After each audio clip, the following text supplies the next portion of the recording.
बिस्मिल्लाहिर्रहमानिर्रहीम। अस्सलाम वालेकुम। उम्मीद करती हूँ आप सब खैरियत से होंगे। आज का जो हमारे पास टॉपिक है वो है parallel resonance circuit. Previous lecture में हमने बात की थी सीरीज़ रेजोनेंस सर्किट की, तो आज के लेक्चर में हम बात करेंगे पैरेलल रेजोनेंस सर्किट की बात। ठीक हो गया।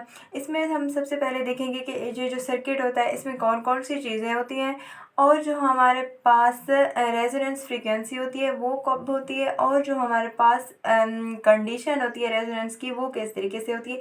ये बिल्कुल सेम उसी तरह के ऐसा है जिस तरह हमने रेजोनेंस में पढ़ा था, लेकिन ये उसके अपोजिट है। ठीक है, तो आइए देख लेते हैं किस तरीके से। वो कहते हैं figure show L C parallel circuit. यहाँ डायग्राम में अगर देखें तो हमें क्या नज़र आ रहा है, एक हमारे पास एल है और सी सर्किट है जिसमें जो हमारे पास रेजोनेंस जो वोल्टेज सोर्स है उसके साथ अटैच है, ये देखें। ठीक है, और ये पैरेलल है। सही हो गया। एल भी है और यहाँ पे हमारे पास सी भी है। फिर वो कहते हैं it is excited by an alternating source of voltage whose frequency would be varied. वही बात होगी, वो एक सोर्स के साथ अटैच है और जिसकी फ्रीक्वेंसी जो है ना वो चेंज होती है। फिर वो कहते हैं the inductance coil L has a resistance R which is negligible small.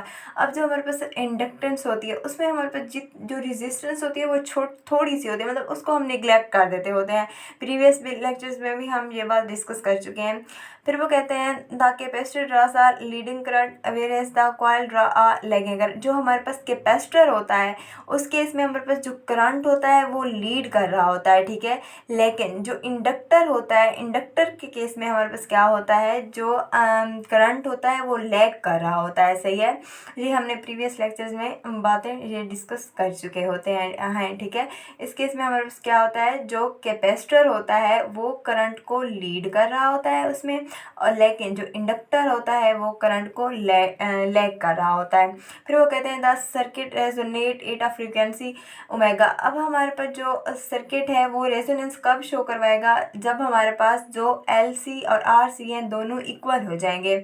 सही है, लेकिन इसमें हमारे पास जो करंट होगा वो इक्वल होगा लेकिन अपोजिट डायरेक्शन में होगा। वहाँ पे हमने बात की थी रेजिस्टेंस की, लेकिन यहाँ पे बात करेंगे जो करंट है वो अपोजिट है लेकिन वो इक्वल है। तो जब अपोजिट होता है और इक्वल होता है तो क्या होता है, वो एक दूसरे के इफेक्ट को कैंसिल आउट कर देते होते हैं। ठीक है, तो यहाँ भी ये एक दूसरे को रिजल्ट को कैंसिल आउट करेंगे। फिर वो कहते हैं hence they cancel out the result that the current drawn from the supply is zero. वही बात होगी कि जो यहाँ पे करंट की सप्लाई जो होगी ना ज़ीरो होगी, लेकिन जो एक्चुअल में अगर देखा जाए करंट जो होता है ना वो ज़ीरो नहीं होता, लेकिन यहाँ पे हमारे पास मिनिमम हो जाता है। क्यों हो जाता है, क्योंकि हमारे पास जो रेजिस्टेंस होती है कॉइल में वो भी प्रेजेंट होती है। ठीक है, अब इसी चीज़ को हम डायग्राम में समझ लेते हैं। ये देखें, ये हमारे पास वोल्टेज है और यहाँ पे एल भी अटैच है और सी भी, यानी कि इंडक्टर कैपेसिटर दोनों हमारे पास अटैच हैं। ठीक है, और यहाँ से जब करंट फ्लो करता है, ठीक है, तो हमारे पास क्या होता है, वो दोनों इक्वल होते हैं और अपोजिट है। ठीक है, तो वो एक दूसरे के इफेक्ट को क्या कर देते हैं, कैंसल आउट कर देते हैं। मिसाल के तौर पर अगर उनकी भी डायग्राम हम बनाएं, ये हमारे पास रजिस्टर है। ठीक है, यहाँ पे रजिस्टर भी है, लेकिन हाँ यहाँ पे रजिस्टर है तो क्या होता है, रजिस्टर जो है ना उसमें तो चेंज नहीं आता फ्रीक्वेंसी का।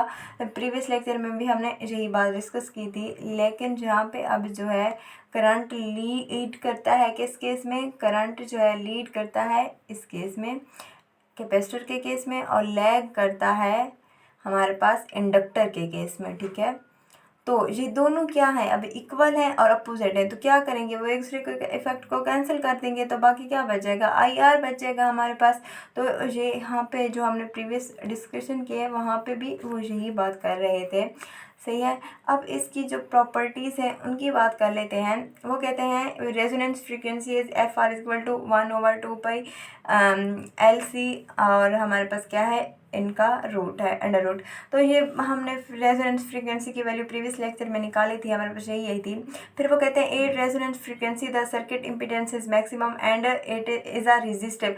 वही बात होगी, अब हमारे पास जो रेजोनेंस फ्रीक्वेंसी है प्रीवियस लेक्चर में भी यही बात की थी कि उसमें हमारे पास जो एल सी है और हमारे पास एक्स सी है और एक्स एल है वो दोनों बराबर हो जाते हैं। ठीक है, एक्स सी और एक्स एल तो हमारे पास ये दोनों बराबर हो जाते हैं, लेकिन इक्वल होते हैं तो अपोजिट भी होते हैं, तो एक दूसरे के इफेक्ट को कैंसिल कर देते हैं। तो अब बाकी क्या बच जाती है हमारे पास, जो रेजिस्टेंस होती है वो जस्ट रजिस्टर के बच जाती है, ठीक है।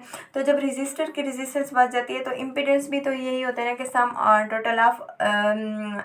Total of resistance. तो यहाँ पे रेजिस्टेंस जब रजिस्टर की बच गई तो इम्पीडेंस यहाँ पे जस्ट रेजिस्टेंस की होगी, और यहाँ पे इम्पीडेंस जो होगी ना वो हमारे पास क्या होगी, मैक्सिमम होगी, ठीक है, रेजोनेंस फ्रीक्वेंसी में। फिर वो इसको हम यहाँ पे अगर ये देख लें, जो हमारे पास ग्राफ दिया हुआ है, यहाँ पे देखें, यहाँ पे ये हमारे पास रेजोनेंस फ्रीक्वेंसी है, और यहाँ पे हमारे पास करंट जो है ना वो कम है। करंट कम क्यों है, रेजिस्टेंस जहरी सी बात है ज़्यादा होगी, इम्पीडेंस यहाँ ज़्यादा होगी, तो करंट यहाँ पे हमारे पास क्या होगा, कम होगा, ठीक हो गया। फिर वो कहते हैं at the resonance the current is minimum. अब वही बात कर रहे हैं, रेजोनेंस में करंट जो है ना मिनिमम होगा। पहले भी यही बात ग्राफ में डिस्कस की है कि यहाँ पे ये जो रेजोनेंस फ्रीक्वेंसी है, यहाँ पे करंट जो है ना IR की वैल्यू हमारे पास मिनिमम है। क्यों, क्योंकि यहाँ पे हमारे पास जो रेजिस्टेंस होती है वो ज़्यादा होती है, जिसकी वजह से करंट जो है ना वो कम हो जाता है। And it is in phase with the applied voltage. अब यहाँ पे रजिस्टर एक बच गया था, बाकी ने तो कैंसिल कर दिया था। तो हमारे पास रजिस्टर के केस में क्या होता है, इन फेज होते हैं हमारे पास करंट और वोल्टेज। तो जब इन फेज होते हैं तो क्या होता है, हमारे पास उनके दरमियान जो एंगल होता है वो 0 होता है, और जो cos 0 अगर निकालें तो वह 1 के बराबर होता है। सो इनका पावर फैक्टर भी हमारे पास 1 होगा। फिर वो कहते हैं the variation of current with frequency as shown in diagram. यही फिगर में जो हमने देखी थी कि करंट में किस तरीके से वेरिएशन आती है, ये यहाँ पे, ठीक है। पहले देखें करंट हमारे पास क्या था, मैक्सिमम था, फिर मिनिमम हो गया, फिर दोबारा से मैक्सिमम हो रहा है हमारे पास, ठीक है, इंक्रीज़ कर रहा है। ये हमारे पास फ्रीक्वेंसी के साथ साथ वेरी करता रहता है। फिर वो कहते हैं at resonance the branch current IR, और जो हमारे पास क्या है IR नहीं LC, और जो हमारे पास L नहीं है, ये IC और IL, ये दोनों वो कहते हैं, यहाँ पे गलती से ये लिखा गया, may each be larger than the source of current I। जो करंट का सोर्स है उससे मे भी वो हो सकता है ज़्यादा हो। वो किस तरीके से ज़्यादा होगी देख लेते हैं, यहाँ पे देखते हैं। ये देखिए यहाँ पे वोल्टेज जो है ना, सोर्स ये वोल्टेज प्रोवाइड कर रहा है रजिस्टर को भी, इंडक्टर को भी और कैपेसिटर को भी, तीनों को, सही है। अब मिसाल के तौर पे इनको दे रहा है अगर 7, सही है, और इनको भी दे रहा है 7, तो हमारे पास ये क्या करते होते हैं, ये स्टोर कर लेते हैं ना अपने पास। इंडक्टर और कैपेसिटर जो होते हैं ना वो एक क्वार्टर में स्टोर करते हैं, तो फिर नेक्स्ट में डिलीवर कर लेते हैं। अब जैसे ही वोल्टेज सोर्स ने इनको वोल्टेज प्रोवाइड की, ठीक है, तो इन्होंने क्या किया, अपने पास स्टोर कर लिया, सही है। अब इन्होंने जब अपने पास स्टोर कर लिया, फिर जब ये डिलीवर करेंगे, तो अगर इन्होंने मिसाल के तौर पर इनके पास 7 है, तो ये जब डिलीवर करेंगे भी 7 ही करेंगे।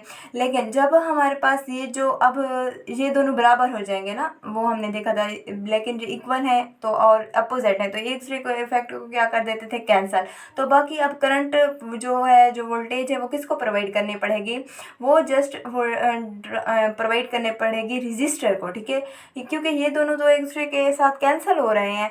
तो अब एक को, पहले तो 3 को प्रोवाइड करनी पड़ रही थी, अब 1 को प्रोवाइड करनी पड़ रही, तो ज़ाहिर सी बात है वो उनकी कम होगी। हो सकता है वो कम प्रोवाइड करे, पहले 3 को प्रोवाइड कर रहा था, अब वो 1 को प्रोवाइड करेगा, तो वो कम उसको प्रोवाइड करनी पड़ेगी।